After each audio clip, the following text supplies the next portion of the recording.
అయోధ్య రామమందిరం పూజారి ఆచార్య జితేంద్రదాసును సరయూ నదిలో తులసీదాస్ ఘాట్ దగ్గర జల సమాధి చేశారు పండితులు.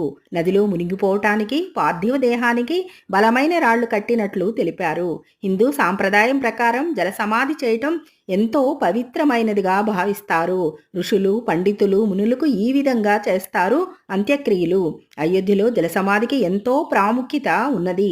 శ్రీరాముడు భూలోక జీవితం తర్వాత వైకుంఠానికి తిరిగి వెళ్లే సమయంలో సరయూ నదిలో జలసమాధి అయ్యారని పురాణాలు చెప్తున్నాయి. అయోధ్య రామమందిరం పూజారి తన ఇష్టదైవం శ్రీరాముడి లాగానే జలసమాధి కావాలని చివరి కోరికట. ఆయన కోరిక ప్రకారమే సరయూ నదిలో జలసమాధి చేశారు.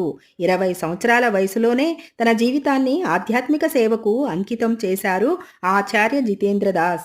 ఆయన దగ్గర ఉండి అయోధ్యలో ఆలయ అభివృద్ధి పనులు, మతపరమైన పనులు చూసుకున్నారు.